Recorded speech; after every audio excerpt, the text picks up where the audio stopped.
Hi, I'm Reverend Allie Bierman, welcoming you to the fifth season of Let's Get Metaphysical show.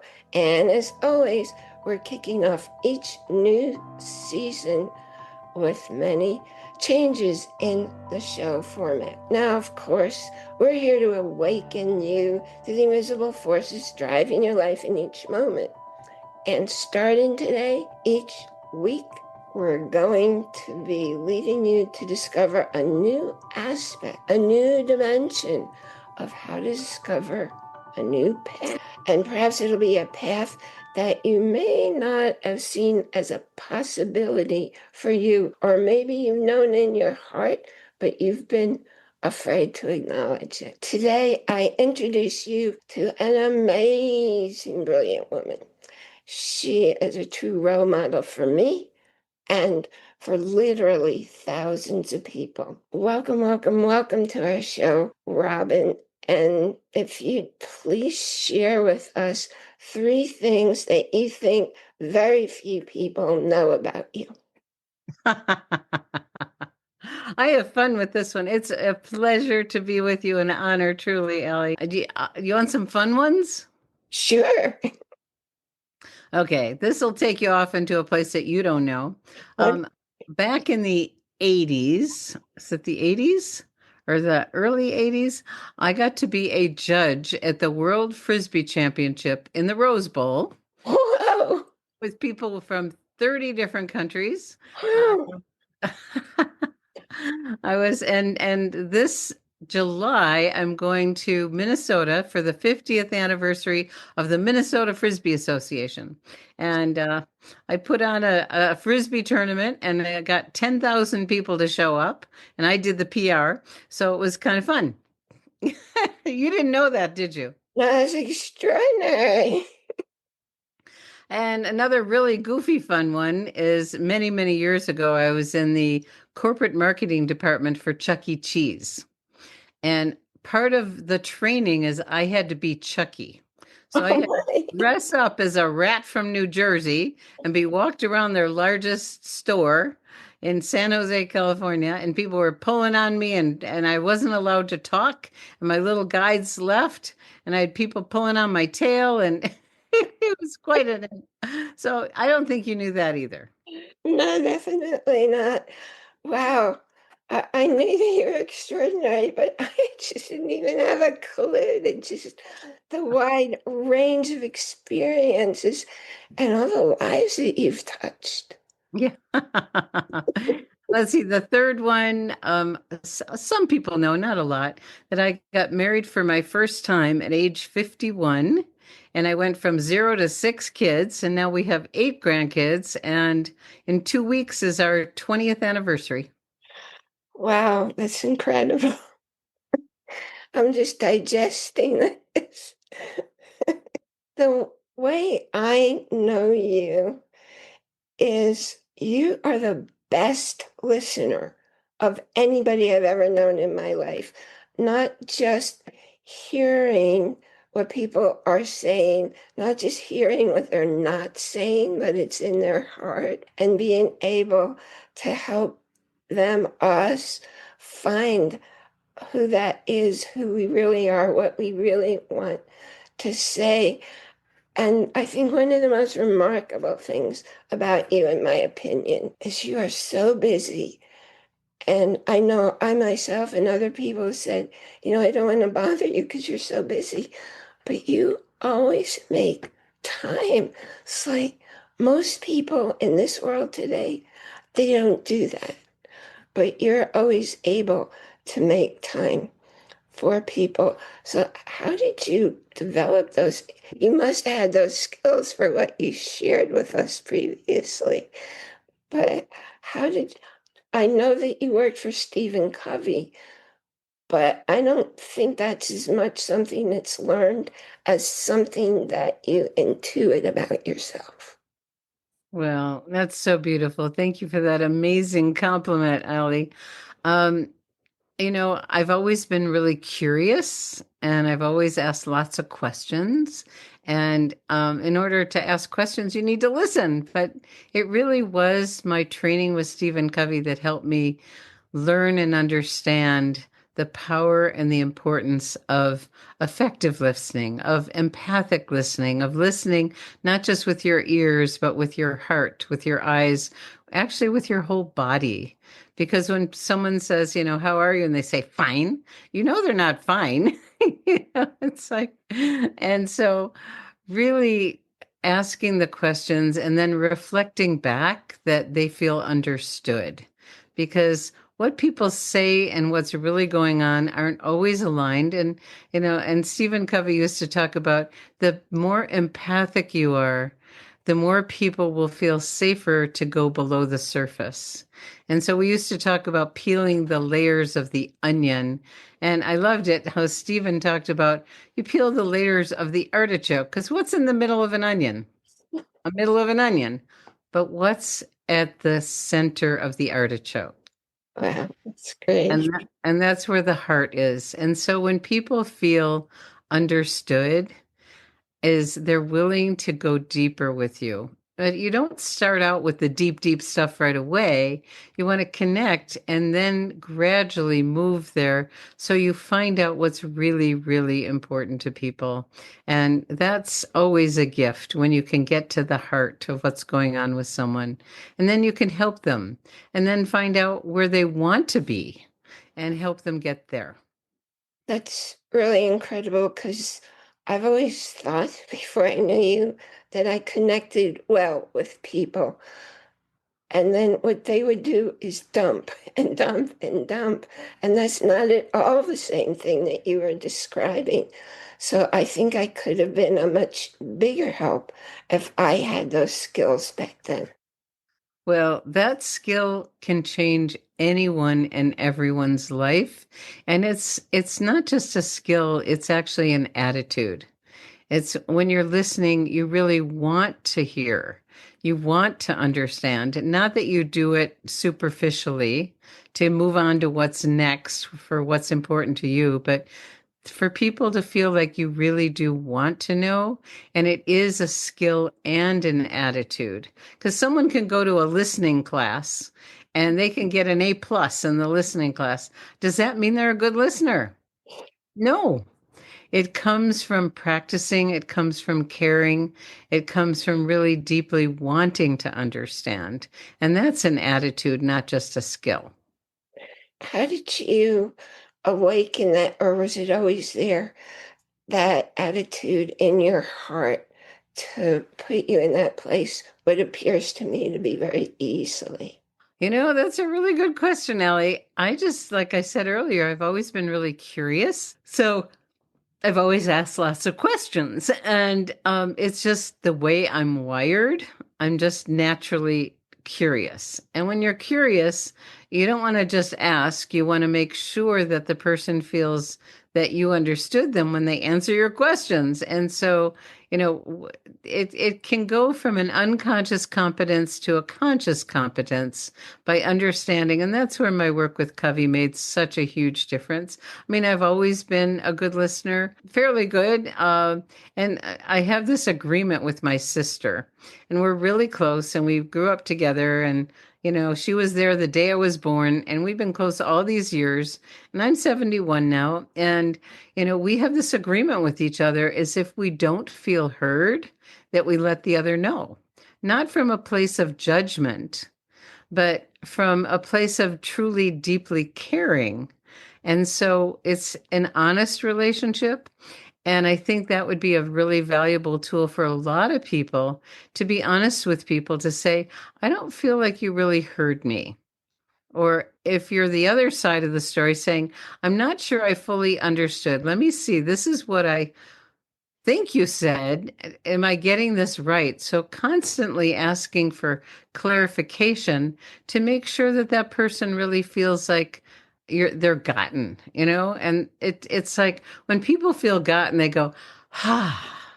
And then when that happens, they can go deeper and deeper and deeper. And that's when you get to the heart.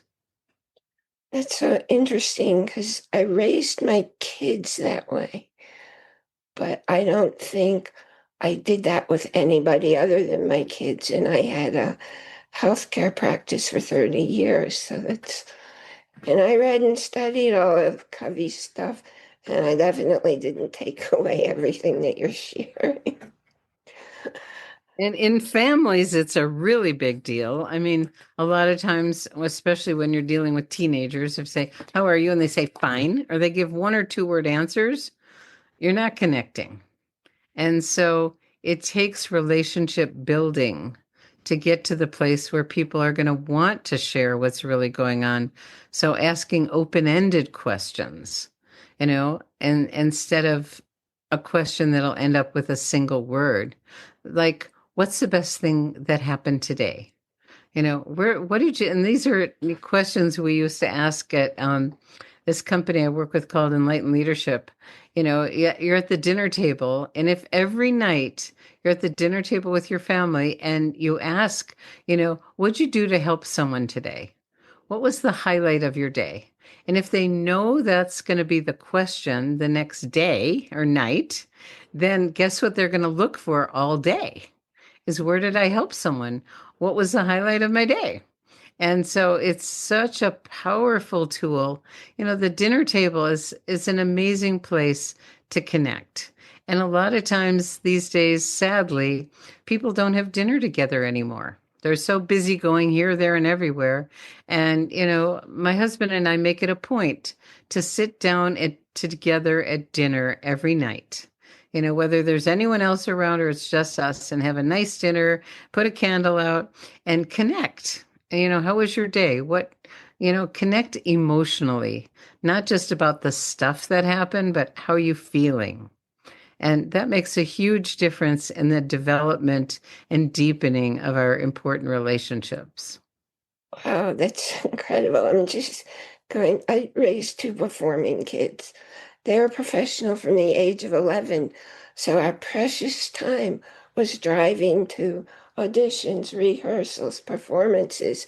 And I always had one-on-one time with them. But they're grown up now and they're in show business, but I don't have the one-on-one time except for a few minutes here and a few minutes there. And it's like, I don't understand their world anymore. And I just love what you said. And I want to share that with my kids and my grandchildren. So thank you. It's the only thing that makes sense. It does. And I told you I have a lot of grandchildren, and they probably think me as the grandma that asks too many questions.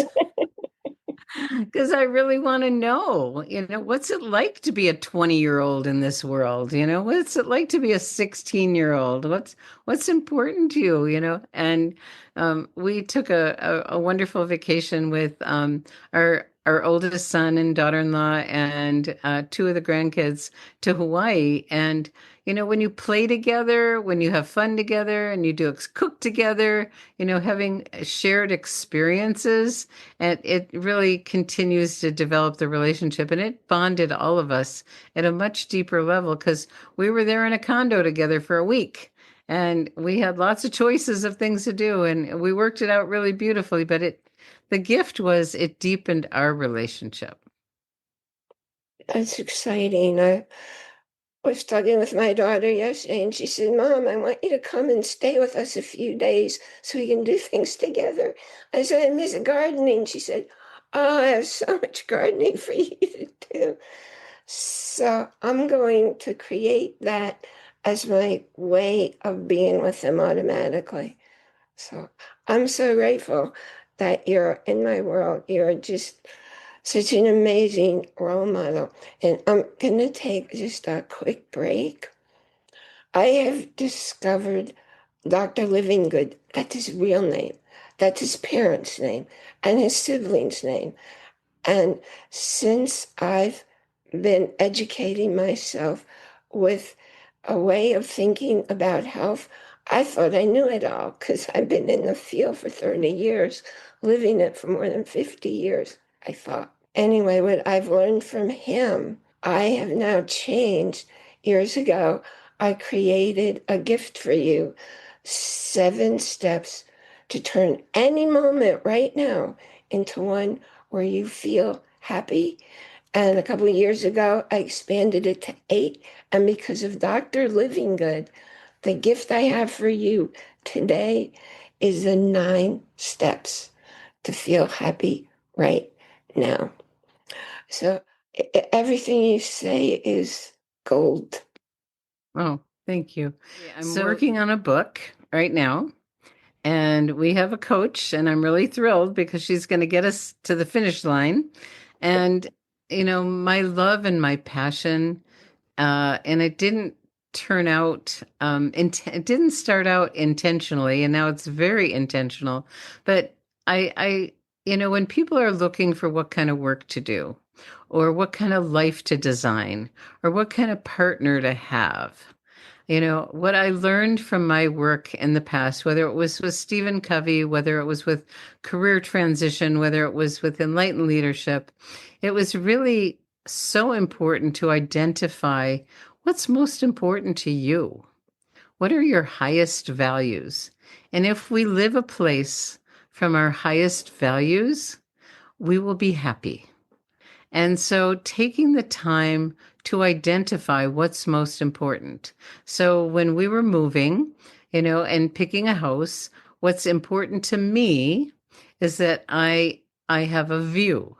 Now, for some people, a view is a luxury, but I'm a vision person. And so I need a view. It's a non-negotiable kind of thing for me. And I want to have nature close by, and I want to have natural sunlight, and I want to have beauty. And so when looking for a home, those are things that I had that were important. Now, in looking for a relationship, if people identify their like top 5 values and one of those is not a fit with that person, you'll never be happy. So let's say someone wants to have children, but their mate doesn't. Well, trying to convince someone isn't going to work. So it's really, really important to get clear on what those top values are, and then to continue to live life to have more of what those values are. So, for instance, in my personal life, freedom is a very, very high value. I don't like being told what to do. And my husband will affirm that to you. Because if he gets directive, I kind of say asking works better than telling. But freedom. So, I chose a profession where I have freedom. Another thing that's really important to me is to be in an environment where I'm constantly learning and growing. Whether I changed jobs a lot when I was younger. And so I always, and this was my unconscious part, I always looked at what did I like from that last job and what do I want to have more of? And what do I not want to have more of? And so every time I changed jobs, it got better and better and better and better. Now, I didn't know I was doing that. And then I ended up in the career transition field and helped thousands of people in career transition. And that's the very first place we started. Because when people go to get a job, they look at the pay, they look at the package, they look at the commute, but they don't look at some of their most important values. For instance, I had a friend who had a very high paying, very good job, great benefits, but she was a single mom. And the company, every time she had to, take her child to the doctor or something important for her children, she had to actually not tell the truth because she was with a company that was not family friendly. And so if, that's a high value, you want to get that figured out up front before you accept a position to make sure that your values are going to be met, because otherwise you're going to be compromised every step of the way and it doesn't work. And so that's what I, really love working with people on is identify what your values are and then design your life. I had my husband's yelling for the dogs. So, having furry friends around is a high value for us, and we have 4 of them. And it adds other dimensions to life. But, not compromising what's important and constantly refining our lives so we get more of those things that are important. But we don't know until we stop to identify What are those things? I had this wonderful job once. It was, I always want to have unlimited income potential. I want to personally grow. I want to be around in a healthy environment. And integrity is a high value for me. I had everything else except for that one point because I never knew when I showed up if the door was going to be locked because the rent wasn't paid or the phone didn't work because the phone bill wasn't paid. And so it's just real. So I would never be happy there because that piece wasn't there. And I just invite everyone to really take that time and then constantly work on things and constantly choose how can I have more of what's important. Oh, I can't wait for your book to come out. Everything you just said is like, oh my gosh, why didn't I know any of this? So definitely awaiting your book. I think a lot of people are awaiting your book. Yeah. Well, it's something that we're not taught in school, whether it's how to find a place to live, how to find a job. These are basic skills that we should be taught when we're young, and we're not. And so as parents and grandparents, I love working with young ones. My grandson is in college, and this is a very powerful time because the decisions we make set up the trajectory for our life. Where are you going to go to school? What kind of people are there? When people are moving to a new environment, if healthy food is really important, you want to make sure you can get the quality of food you want. A friend of mine took a contract in a southern state, I won't name which one, and everything was fried. Everything. There wasn't anything that wasn't fried. She said finding fresh vegetables was almost impossible. And so, you know, and fortunately it was a short-term contract, but there she was in a place where she wasn't able to get what was most important to her, which is healthy, fresh food. Yeah. Totally get that. Uh, Thank you again for being you just as you are in the world, and so much gratitude for helping me launch season 5 of a Let's Get Metaphysical show. Thanks for tuning in to the Let's Get Metaphysical show. Be sure to click the chat mark and follow us so you don't miss a single episode. While you're at it, I appreciate you leaving a rating, a review, and be sure to share it with 2 friends. Tune in every Monday for more exciting insights and wisdom on life beyond your 5 senses. Until next time, take a small step in a new direction and start now.